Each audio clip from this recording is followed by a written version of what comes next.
There are a few additional enhancements and modifications the developers gave us in Smart Edit 5. These minor modifications are gone into in detail in this handy Smart Edit 5 Quick Start Guide. This is available through your macro system dealer, or you can contact us directly in the Boulder office and we'll be happy to send this to you.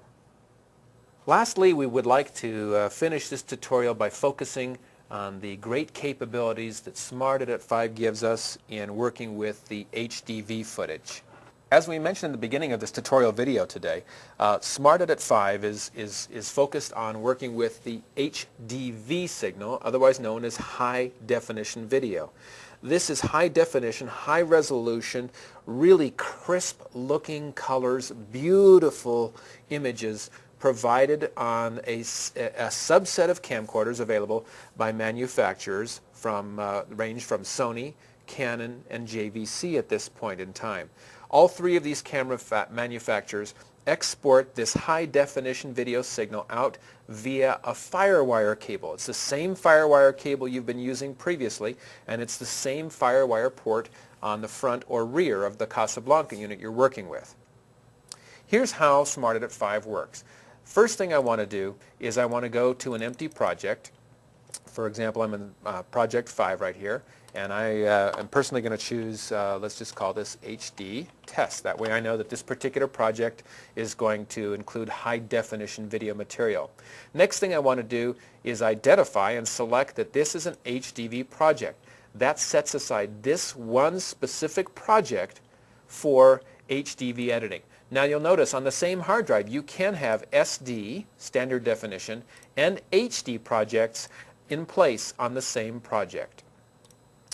Once I've got that all set, my HDV project, I'm going to come over here to the record window.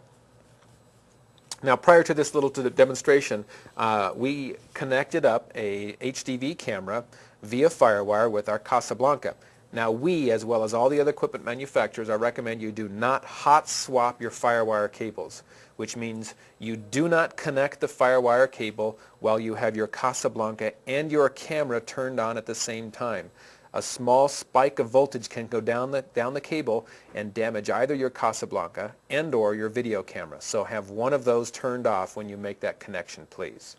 Just before we begin recording the HDV footage into your Casablanca using Smart Edit 5, it's important to ensure that your video camera is set in the VTR playback mode, and that if you have any modification capabilities in your menu settings, that you make sure you have the pure HDV signal coming out of your camera. Ideally the 1080i HDV signal. Make sure it's not set for auto or for down convert to SD, because that will affect the success of HDV. It has to be the pure HDV stream.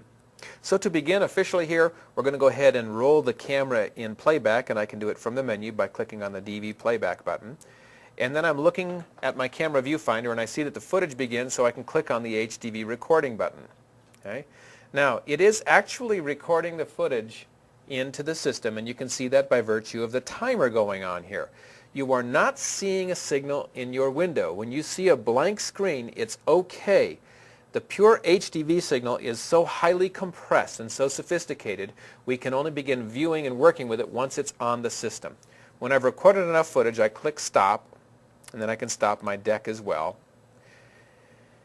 And you'll notice nothing else will change until you decide to go to any other menu in your Casablanca system. So I'm going to choose to go over here to the edit window, and you see it's doing HDV to DV conversion. What's happening is the 24 seconds of HDV footage I loaded into my Casablanca is recorded and sits on the hard drive. Smart Edit 5 is now automatically down converting, making for me automatically a standard definition version, a regular DV version of the same exact footage.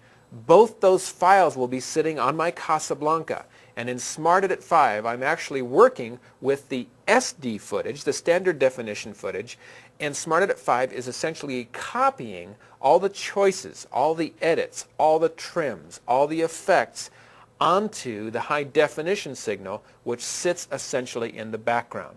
Now we can use the auto trim function, like we've done, the auto split function rather, and I click split, and it tells me it's created 3 scenes. So with my original scene, it has 3 separate subsets. Okay?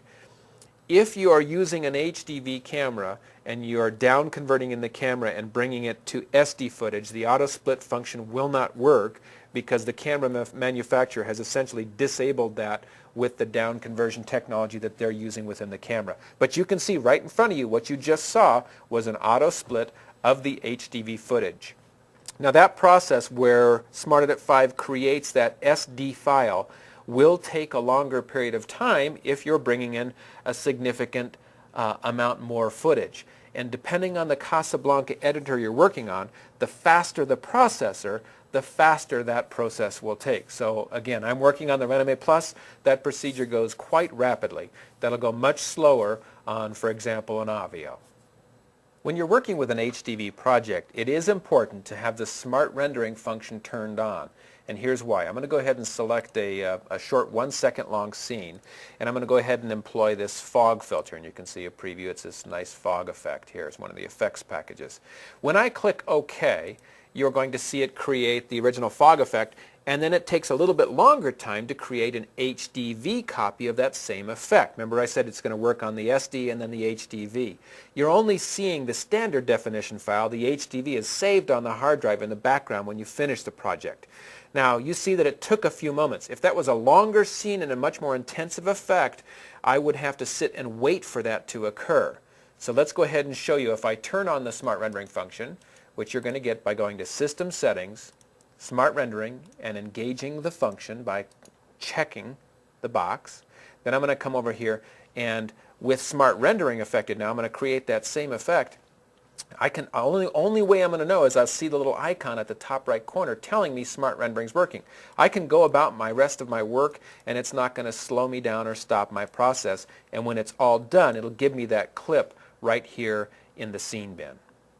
I'm going to go ahead and add a couple scenes to the storyboard here and build a tiny short project and point out one other item that relates to working in an HDV project. We mentioned that the format of HDV we're using is the 1080i. If you're working on a camera that delivers the 720p, there is already, I should say, development plans to include the 720p HD format. People have used it successfully in a cuts-only configuration, not successfully yet with effects and titles. The developers are working on that, and we do expect an update in the near future. But for the rest of us who are using 1080i right now, there are some effects that are not compatible with HDV. They don't conform to the 1080i and the 16:9 aspect ratio. The best place to check and see which effects are compatible with your system at this point in time is go to our website. Again, that's www.macrosystem.us. Click on Support and look for the FAQs about which effects are compatible with HDV. Maybe the easiest way to tell which effects are available to you in the HDV mode is right in front of us here, and that's right in our effects screen. The developers only give us access to those particular effects that are currently compatible with the HDV format. But the developers also gave us a means to use the other pieces of software that you may be fond of, that you use a lot of, and you want to have it end up in your HDV project. There is a way to do that using the clipboard function. Let me show you that. I'm going to go over here to Project Settings, and I'm going to go to one of my SD projects. And I'm going to go ahead and take, maybe it's a scene that I want in Photo Studio 2, for example. So I could go ahead into Photo Studio 2. Photo Studio 2 is not currently compatible with the high definition video.